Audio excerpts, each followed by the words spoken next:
श्री स्वामी समर्थ. स्वामी महाराज तुमच्या सर्व चांगल्या इच्छा पूर्ण करो ही स्वामींच्या चरणी प्रार्थना करते आणि आज या नवीन व्हिडिओला सुरुवात करते.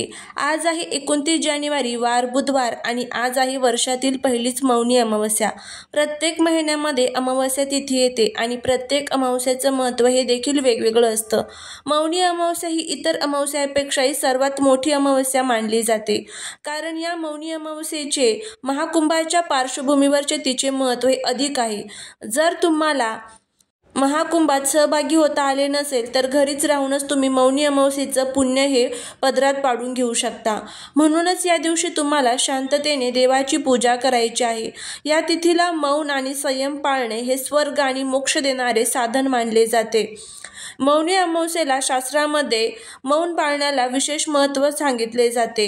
या दिवशी आपण शांत राहणे शक्य नसेल तर आपण आपल्याच मनामध्ये शांतता आणि शुद्धता ठेवली पाहिजे. मनामध्ये वाईट विचार हे येता कामा नये. आध्यात्मिक प्रगतीसाठी वाणी शुद्ध आणि प्रामाणिक असेल तर खूपच याचा फायदा आपल्याला होत असतो. मौनी अमावस्येला धार्मिक शास्त्रामध्ये विशेष महत्त्व दिले जाते. शक्य असेल तर या दिवशी गंगा स्नान अवश्य करावे. असं केल्याने सर्व पाप नष्ट होतात आणि विशेष पुण्य प्राप्त होत असते. या अमावस्येच्या दिवशी पितरांची पूजा करावी धर्मशास्त्रामध्ये सांगितले जाते, कारण या दिवशी पूर्वजे पितृलोकातून पृथ्वी तलावरती येत असतात आणि जरी आपल्याला दर महिन्याला पितरांची पूजा करणे शक्य झाले नसेल तर या अमावस्येच्या दिवशी किमान आपण पितरांची अवश्य पूजा करावी. असे मानले जाते की धार्मिक मान्यतेनुसार हा दिवस अतिशय महत्त्वाचा असल्याने या दिवशी काही प्रभावी उपाय, काही प्रभावी सेवा देखील केल्या जातात. आज या व्हिडिओमध्ये मी तुम्हाला एक अतिशय प्रभावी असा उपाय सांगणार आहे. आज मौनी अमावस्येच्या दिवशी संध्याकाळी कापूर सोबत आपल्याला ही एक वस्तू जाळायची आहे. ही वस्तू जाळल्यामुळे घरातील भांडणे, पितृदोष, वास्तुदोष, नजरबाधा नष्ट होऊन आपल्या घराची, पतीची, मुलांची भरभरून प्रगती होईल. घरात अखंड लक्ष्मी नांदेल. तर अशी कोणती वस्तू जाळायची आहे, कोणत्या वेळेस जाळायची आहे याबद्दलची संपूर्ण माहिती आज या व्हिडिओमध्ये मी तुमच्यासोबत शेअर करणार आहे. त्यामुळे तुम्ही हा व्हिडिओ स्किप न करता शेवटपर्यंत पाहत रहा. चॅनलवरती नवीन असाल तर सबस्क्राईब करा आणि असेच माहितीपूर्ण नवनवीन व्हिडिओ पाहण्यासाठी बेल आयकॉनला प्रेस करा. तर पहा, या मौनी अमावस्येला ज्या घरातील स्त्री हा उपाय आवर्जून करते त्या घरामध्ये नेहमी माता लक्ष्मी अखंड वास करते. आपल्याला सर्वांनाच माहीत आहे की आपण दिवाळीचे लक्ष्मी पूजन सुद्धा अमावस्येच्या मुहूर्तावरती करत असतो. त्यामुळे धनप्राप्तीसाठी, लक्ष्मी प्राप्तीसाठी अमावस्या दिवस अत्यंत महत्त्वाचा आहे. त्यामुळे जर तुम्हाला तुमच्या आयुष्यामध्ये आर्थिक अडचणींना सामोरे जावं लागत असेल, काहीतरी सतत अडचणी आयुष्यामध्ये येत असेल, तुमच्या घराची भरभराट होत नसेल, पैसा घरामध्ये टिकत नसेल, मुलांची व्यवसायामध्ये प्रगती होत नसेल, अभ्यासामध्ये प्रगती होत नसेल, अनेक अडचणी येत असेल, घरामध्ये हवा तसा पैसा येत नसेल, पैसा आला तरी तो कुठे ना कुठे खर्च होत असेल, काही ना काही कारणाने तो पैसा घरातून बाहेर जात असेल, म्हणजेच घरात पैसा टिकत नसेल, तर या सर्व कारणांना आपण सामोरे जात असतो, कारण माता लक्ष्मी आपल्या घरामध्ये स्थिर राहत नाही, घरामध्ये लक्ष्मी नांदत नाही. पैसा म्हणजे फक्त माता लक्ष्मीच नाही, तर पैसा म्हणजे आपल्या घरामध्ये सुख समृद्धी असणे. त्यामुळेच आपल्याला घरामध्ये एकोपा राहावा, घरामध्ये शांतता राहावा, आनंदीचं वातावरण राहावं, सकारात्मक वातावरण राहावं. त्यासाठी आपल्याला मौनी अमावस्येच्या दिवशी आपल्या घरातील वातावरण शुद्ध करण्यासाठी, लक्ष्मीला स्थिर ठेवण्यासाठी आणि घरातील नकारात्मकता नष्ट करण्यासाठी हा जो आजचा उपाय आहे तर तो तुम्हाला करायचा आहे. महिलांनी या दिवशी म्हणजेच प्रत्येक अमावस्येला तुम्ही हा उपाय अवश्य करू शकता. पण नाही तुम्हाला प्रत्येक अमावस्येला शक्य तर आज तुम्ही नक्कीच हा उपाय जो आहे तर तो करायचा आहे. महिला पुरुष कोणी हा उपाय करू शकतं. तर पहा, अमावस्येच्या दिवशी केलेले उपाय कधीच वाया जात नाही. म्हणून तुमच्या घरामध्ये यासारख्या अडचणी येत असेल, सतत वादविवाद होत असेल, घरामध्ये पितृदोष असेल, वास्तुदोष असेल, आपल्याला घरामध्ये सतत जर कोणी नजर लावलेली असेल, कुटुंबाची प्रगती होत नसेल, मुलांची प्रगती होत नसेल, पतीची प्रगती होत नसेल, कोणताही शुभ कार्य घरामध्ये निर्विघ्नपणे पार पडत नसेल, कोणत्याही कामामध्ये यश मिळत नसेल, नसेल तर आजच्या दिवशी हा उपाय तुम्ही नक्की करा। कापुराचा धूर हा देवी आणि शुद्ध मानला जातो, त्यामध्ये अनेक प्रकारच्या सकारात्मक ऊर्जा असते। त्यामुळेच कापूर ज्यावेळेस आपण घरामध्ये जाळतो त्यावेळेस सुगंध पसरतो आणि घरामध्ये मन शांत होते, एकाग्रता वाढते।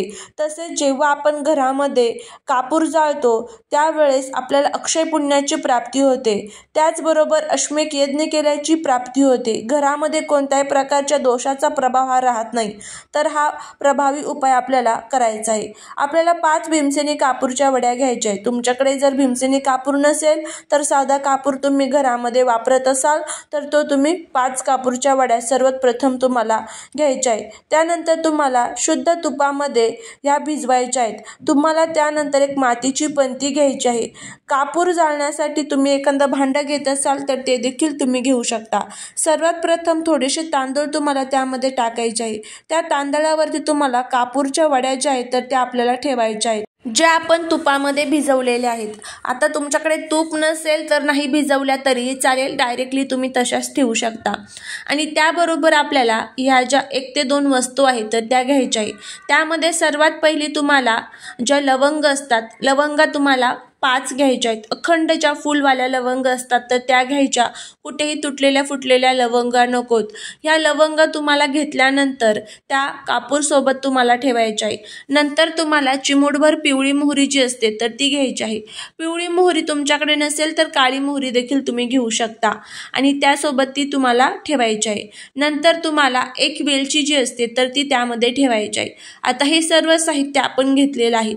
हे सर्व साहित्य घेतलं की त्यानंतर घरातील प्रत्येक व्यक्तीवरनं, घरातील आपले लहान मुलं असतात जे सतत आजारी पडत असतात त्यांच्यावरनं आपल्याला हे 7 वेळेस उतरवायचं आहे। आपले पती असतील, आईवडील असेल, सासू सासरे असेल, आपण स्वतः असो तर आपल्या स्वतःवरनं देखील तुम्हाला हे 7 वेळेस उतरवायचं आहे। उतरवल्यानंतर आपल्या घरातून हे सर्व साहित्य तुम्हाला फिरवायचं आहे। घरातील प्रत्येक भिंतीला हे साहित्य तुम्हाला टच करायचं आहे आणि म्हणायचं आहे श्री गुरुदेव दत्त, श्री गुरुदेव दत्त या मंत्राचा जप करत राहायचं आहे। हे संपूर्ण झालं की त्यानंतर तुम्हाला ह्या ज्या वस्तू आहेत तर त्या देवघरासमोर ठेवायच्या आहे आणि जो देवघरामध्ये आपण दिवा लावलेला आहे त्या दिव्याला तो जो कापूर आपण ठेवलेला आहे तर तो प्रज्वलित करून घ्यायचा आहे आणि तो कापूर आपल्याला त्या वस्तूंमध्ये टाकायचा आहे। दिव्याच्याच साहाय्याने कापूर प्रज्वलित करायचा, काडीच्या पेटीच्या साहाय्याने कधीच कापूर प्रज्वलित करायचा नसतो, हे लक्षात ठेवा। त्यानंतर आता काय करायचं आहे तर हा जो कापूर आहे संपूर्ण घरातून जळत आहे तोपर्यंत संपूर्ण घरातून ह्या ज्या वस्तू आहेत तर त्या तुम्हाला फिरवायच्या आहे। म्हणजे याचा जो धूर आहे तर तो संपूर्ण घरातून तुम्हाला फिरवायचा आहे आणि मुख्य दरवाजावरती घेऊन यायचा आहे। मुख्य दरवाजावरती ह्या वस्तू तुम्हाला तिथे ठेवायच्या आहे उंबरट्यावरती आणि जोपर्यंत जळत आहे तोपर्यंत श्री गुरुदेव दत्त, श्री गुरुदेव दत्त किंवा श्री स्वामी समर्थ, श्री स्वामी समर्थ यापैकी कोणत्याही एका मंत्राचा तुम्हाला जप करत राहायचा आहे। तर अगदी अशा पद्धतीने साध्या सोप्या पद्धतीत आपल्याला हा जो प्रभावी उपाय आहे तर तो आज संध्याकाळी 5 ते 6 या कालावधीमध्ये करायचा आहे। 5 ते 6 मध्ये जमत नसेल तर 5 नंतर तुम्ही कधीही करू शकता, तुम्हाला जमेल त्या वेळेमध्ये। फक्त घरामध्ये सुतक पिरियड्स असेल तर करता येणार नाही, याची काळजी घ्या। आपल्या स्वतःवरनं, घरातील प्रत्येक व्यक्तीवरनं ह्या वस्तू उतरवा आणि नंतर त्या जाळा। यामुळे घरातील असणारी रोजची भांडणे, कटकट, वादविवाद हे दूर होतात आणि घराची, पतीची, मुलांची प्रगती होत असते। तर अशा पद्धतीने हा जो प्रभावी उपाय आहे तर नक्की करा, नक्कीच तुम्हाला याचा फायदा होईल।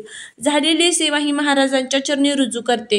व्हिडिओ जर तुम्हाला आवडला असेल तर लाईक, शेअर आणि सबस्क्राईब करायला विसरू नका। भेटूया पुढच्या एका छानशा नवीन व्हिडिओसोबत, एका नवीन माहितीसोबत। श्री स्वामी समर्थ।